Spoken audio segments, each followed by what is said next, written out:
Hello, everyone. So today we'll do some review. Um, and I have a quick note at the beginning here about your library searches. Then we'll do some review.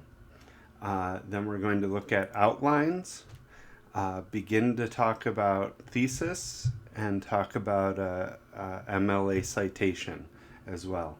So we have a lot to discuss here. So, first, a note on your searches. I wanted to show you some possible help for your searches.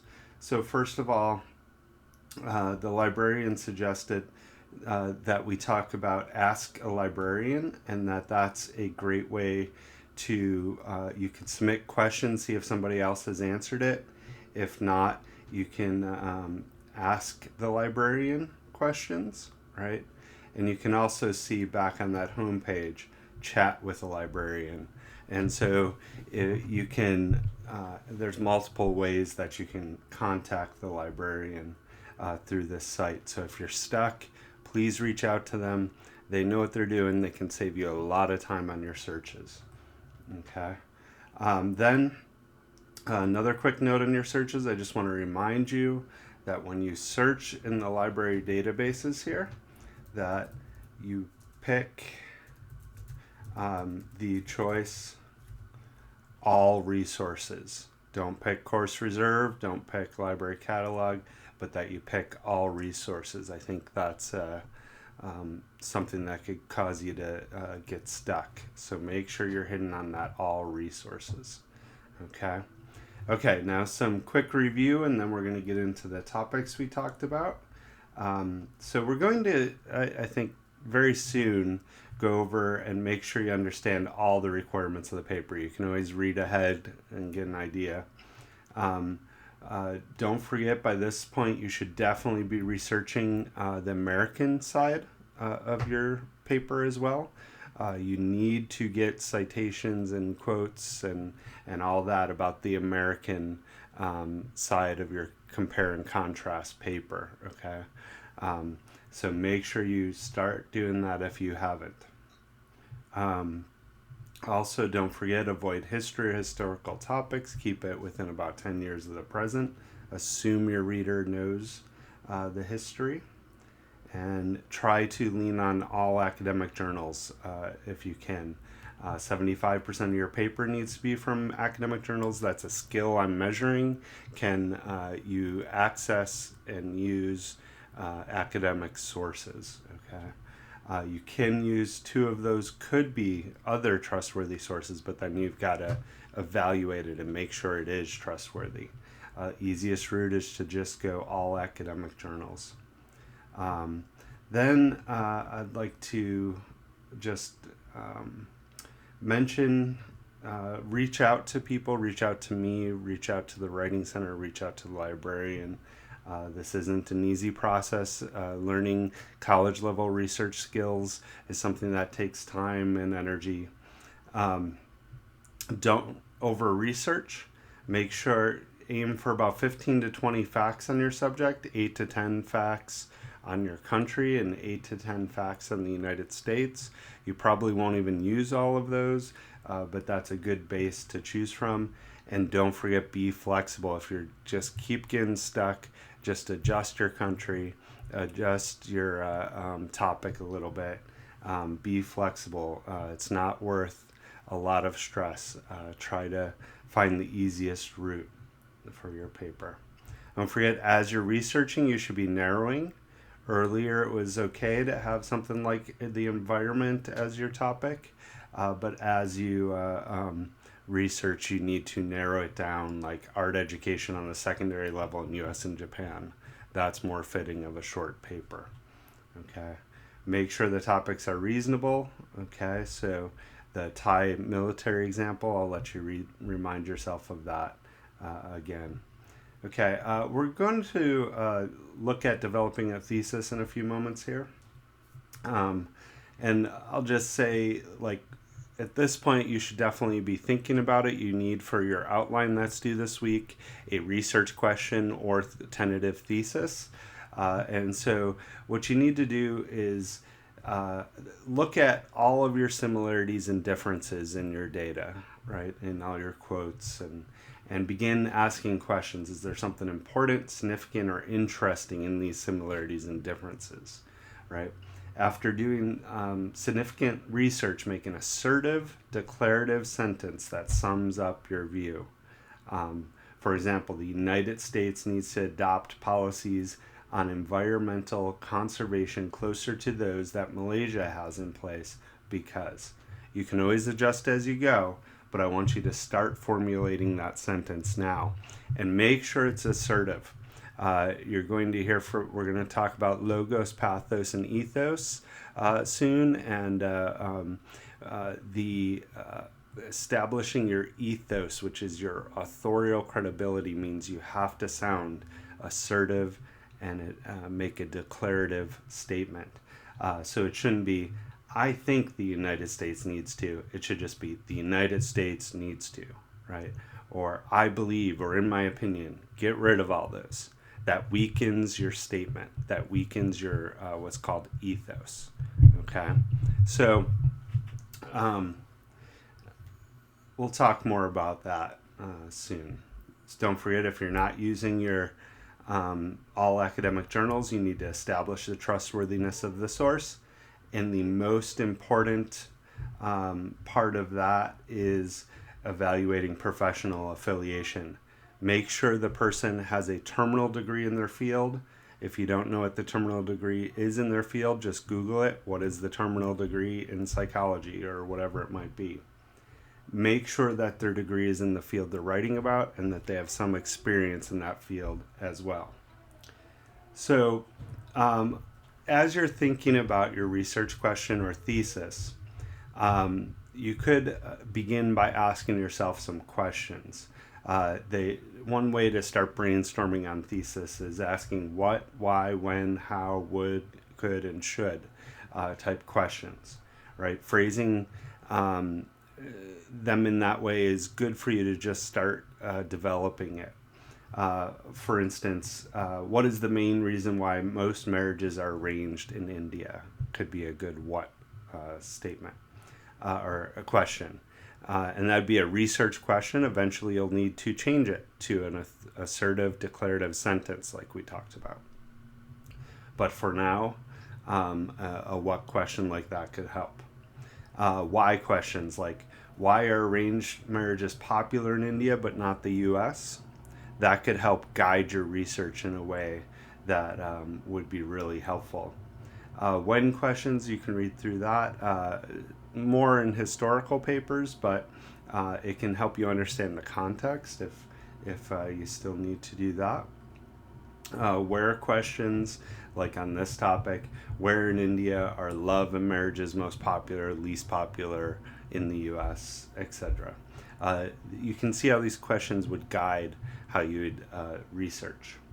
How do rituals and arranged and love marriages indicate what each culture values, right?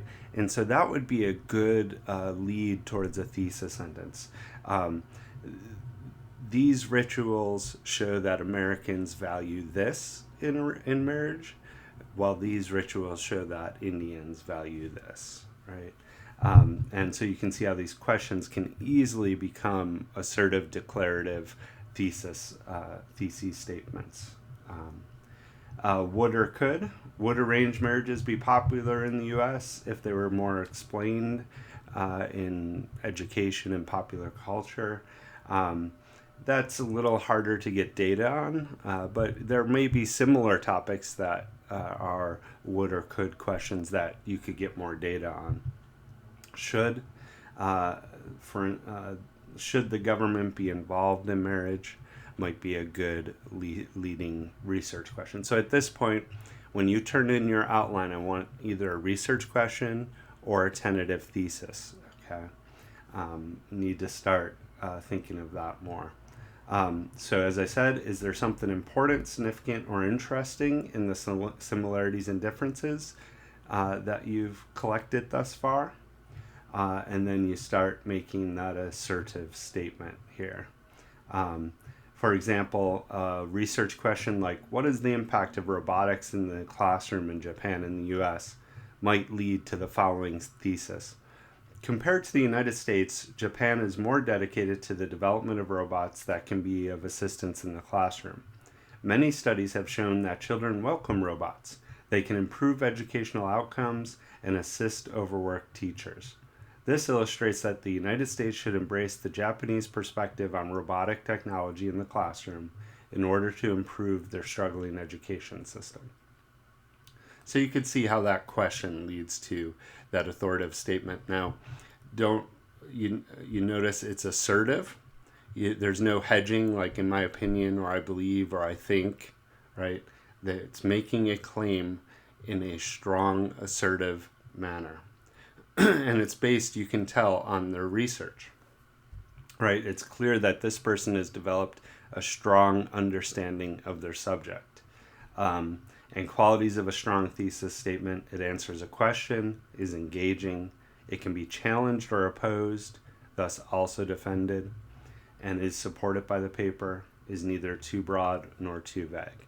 Okay, we're going to look at more on thesis probably in the next video, but that should give you a good idea of what we're looking for. The one thing I really want to point out is it can be challenged or opposed, thus also defended, right? So if you make just a statement in a high school level report, sometimes you can get away with just making a statement, your thesis, some sort of fact. It should be more than that, beyond just a fact, but in a college level research paper, you need to make a claim that can be opposed or defended. You need to be making that assertive claim. Okay, so let's look at, we're going to skip a little bit here, and we'll look at MLA citation rules, in-text citation rules. So I don't expect you to memorize this. I don't expect you to know it extremely well. All I expect is that you have this handout packet open and you know what to do if the example's not here, okay? So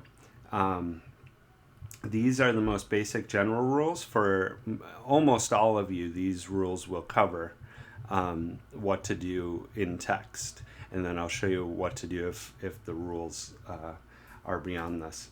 So in general, use the author's last name and page number format in MLA. So you notice you have a sentence here. You have a quote because they want unique phrasing from the source. So that has to be in quotes. And then you have the last name and page number in parentheses. Okay? So make sure you have this open when you're trying to write your paper. So, and one thing to note here that is important is a quote should never stand on its own. Okay, what I mean by that is there should always be a little piece of you leading into any quote. It's called a clause, okay? If you just have a quote that stands alone without something from you, then that's just copying someone else's work. You're not adding to it in any way. So in other words, let me just show you here. That is not okay in any sort of research paper because there's nothing of you. You're just handing over a fact from your source. So instead, have this from you and then put the material from the source in quotes. Okay.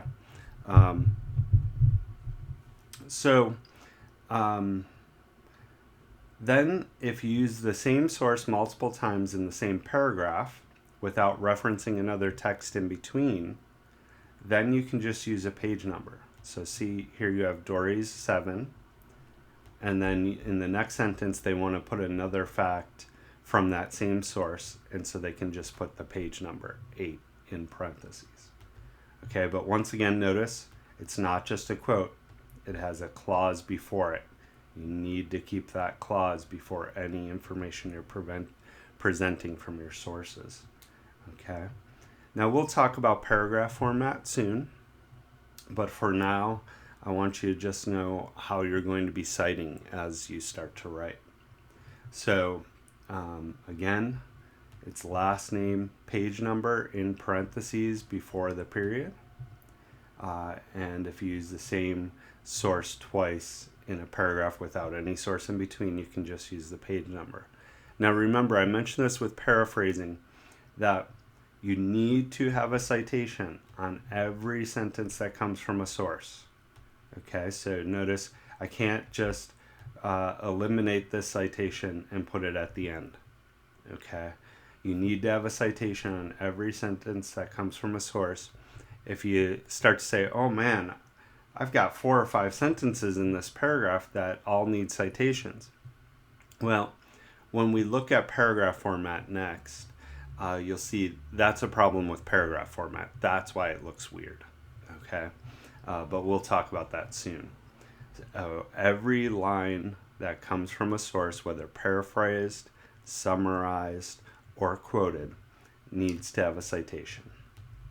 Okay, so that's basically what you need to know, right? And the period comes after the citation. Slightly more advanced, if you have multiple authors, if you're using academic journals, most often they have multiple authors. You would use the format here: author, comma, author, and author, page number, right? So in other words, it would look like this. You have words, my words, then a quote from the source, and then you have in parentheses Smith, Jones, and Dory's 51, end of parentheses, period. You don't need to remember this, but have it open as you're writing. Okay. Well, you might. I will be asking about it in a quiz, so, but you can have this open when you're taking the quiz. So you might want to do that. Okay, so if there is not an author, which would be highly unusual in an academic journal, so try your best to find one because it would be unusual. But if there's not, use the following: the title in quotation marks and then page number. So it'd look like this. Right? You see title in quotation marks, then page number. And say I had another quote from the same source here, I could just use the page number. If you use that again in your paper, you can use a shortened version of the title. But this in general is how it should look. And again, notice there's a clause from the author, from me, say. Then there's quotes from the source or a paraphrase from the source, and then a citation. Same here, a clause from me, a quote from the source, then the citation. Okay. Oh, let me undo that. Okay, if there's more than 3 authors, use the following format: author name, last name, comma, the phrase et al., and then page number. It's Latin. So it looks like this: Smith, comma, et al., 43. You don't need to remember, just have this open as you're doing it. Again, you notice a clause from me leading into your quote from the source, and then the citation. Okay, so those are the basics of citation. But then you say, what if I have something that's not covered there? Or what if this is after I'm out of Dory's class and I have no idea what I'm doing?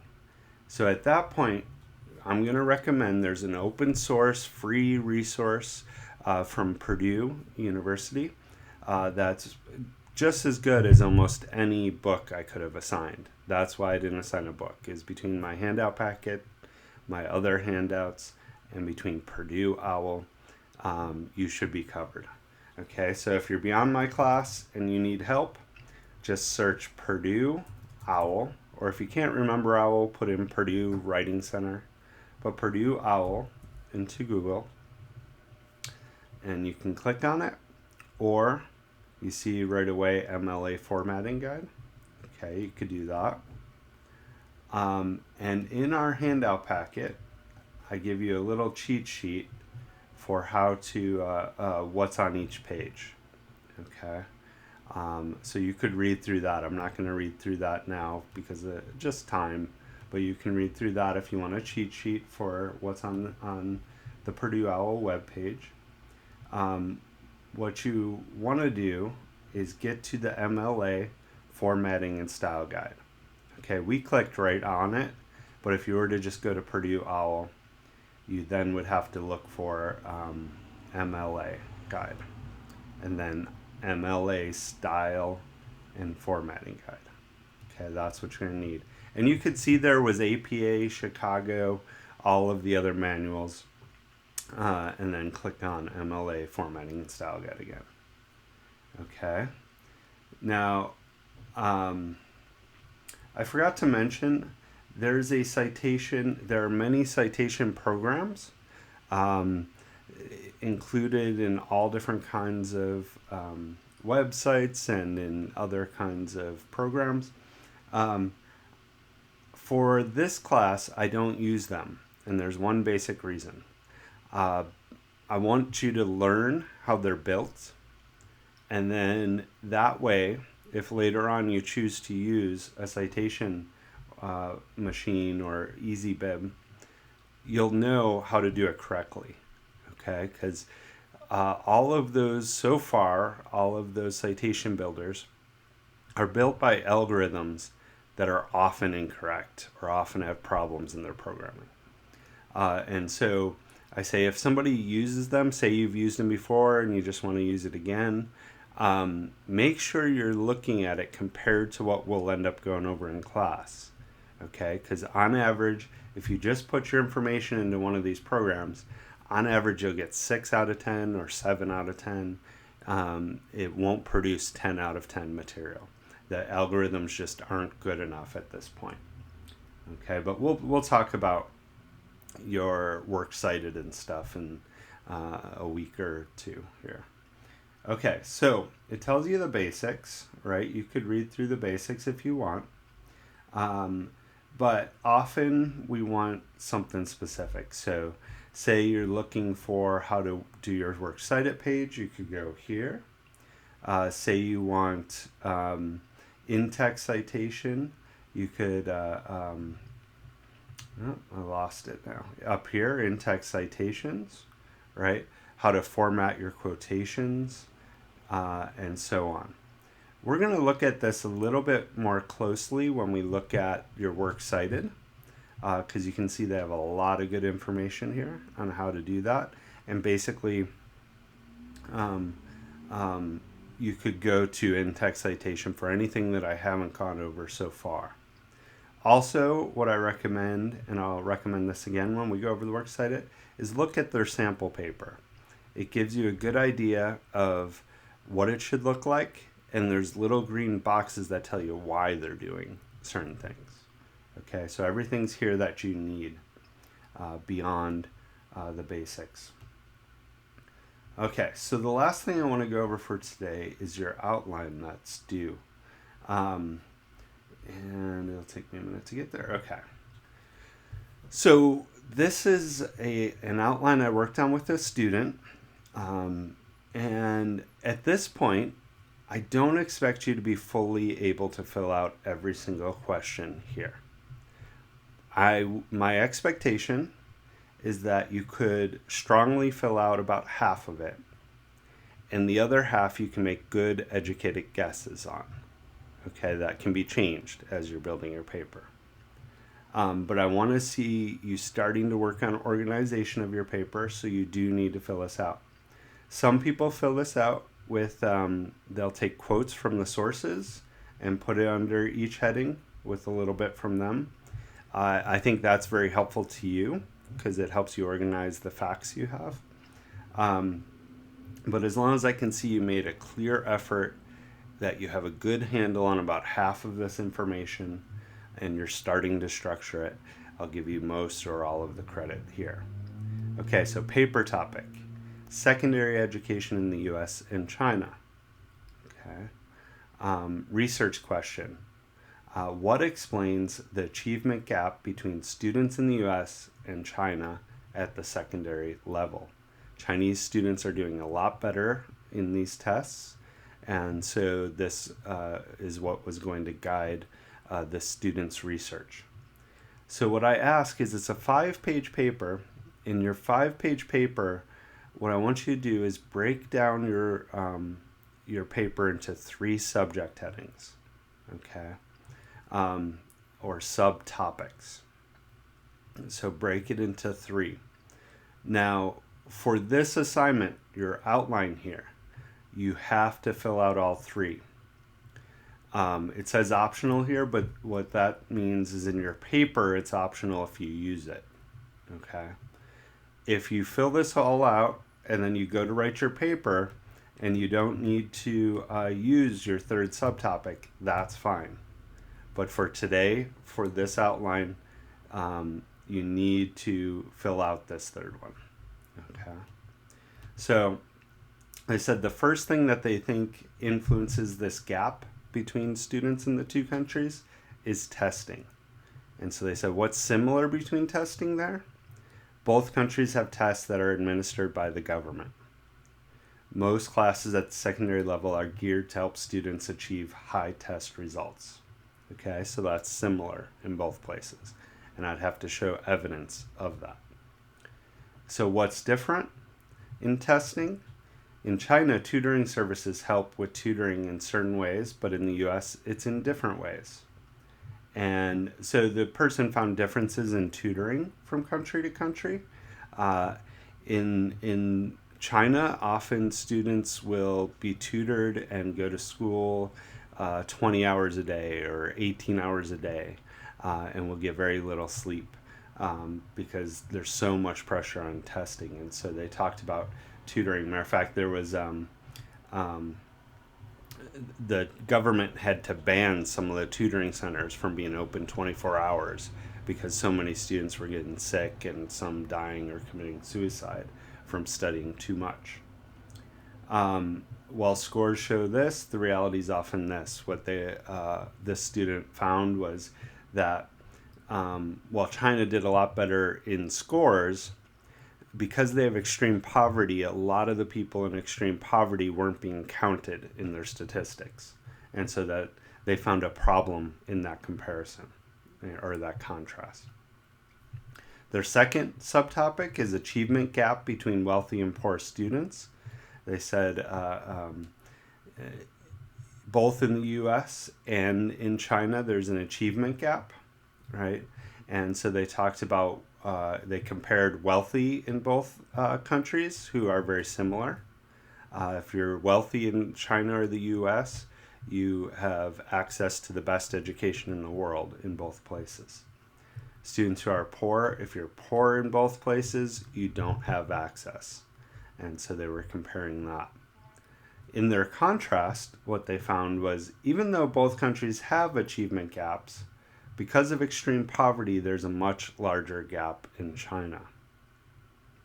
And then they also contrasted the differences that came about because China has about triple or between 3 and 4 times our population. Okay.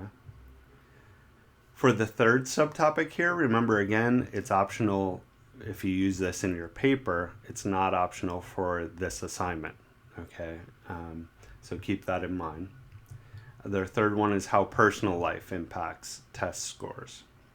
So both Chinese and American youth have pressures of different kinds, right? And so, or of similar kinds.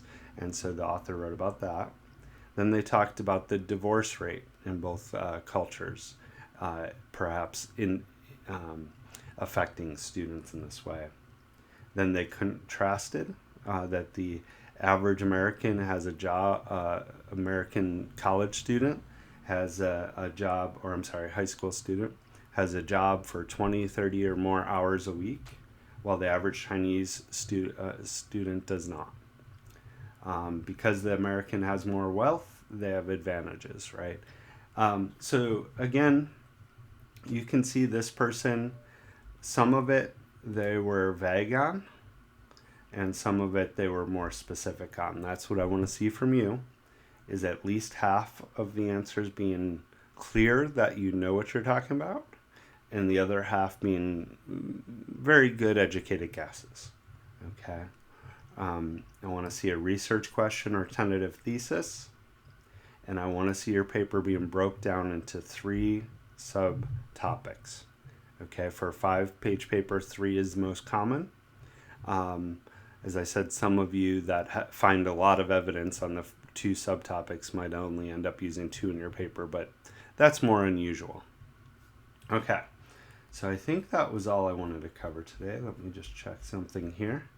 It is.